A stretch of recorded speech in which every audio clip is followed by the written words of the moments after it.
തെരഞ്ഞെടുപ്പുകളിൽ രാഷ്ട്രീയ കക്ഷികൾ പലരുടെയും പിന്തുണ തേടാറുണ്ട്, സ്വീകരിക്കാറുണ്ട്. പക്ഷേ നിലമ്പൂരിൽ UDF ജമാഅത്തെ ഇസ്ലാമിയുടെ പിന്തുണ സ്വീകരിച്ചത് അതിൽ നിന്നെല്ലാം വേറിട്ട് നിൽക്കുന്നു.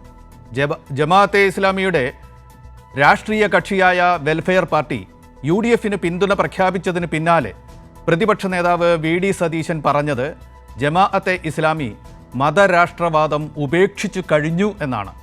അത്യസാധാരണമായ ഈ രാഷ്ട്രീയ പ്രസ്താവനയുടെ പിന്നാലെ എത്തുന്നത് UDF ജമാഅത്തെ ഇസ്ലാമിയുമായി രാഷ്ട്രീയ സഖ്യത്തിലേക്ക് പോകുന്നു എന്ന വാർത്തയാണ്. വെൽഫെയർ പാർട്ടിക്ക് UDFൽ അസോസിയേറ്റ് അംഗത്വം നൽകും.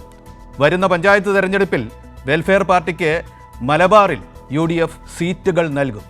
നിയമസഭാ തെരഞ്ഞെടുപ്പിലും മത്സരിക്കാൻ സീറ്റ് കൊടുക്കും.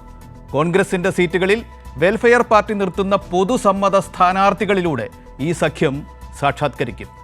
ഇതിനോട് എതിർപ്പ് ഉയർന്നു കഴിഞ്ഞു.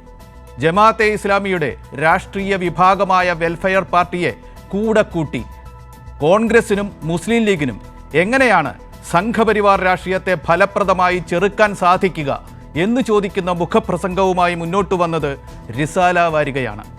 സമസ്ത കാന്തപുരം വിഭാഗത്തിൻ്റെ വിദ്യാർത്ഥി സംഘടനയായ സുന്നി സ്റ്റുഡൻസ് ഫെഡറേഷൻ്റെ മുഖപത്രം. ജമാഅത്തെ ഇസ്ലാമിയുമായി രാഷ്ട്രീയ സഖ്യത്തിലേക്ക് പോകുമ്പോൾ കോൺഗ്രസും മുസ്ലിം ലീഗും വലിയ ഒരു നയവ്യതിയാനത്തിനാണ് വിധേയരാകുന്നത്.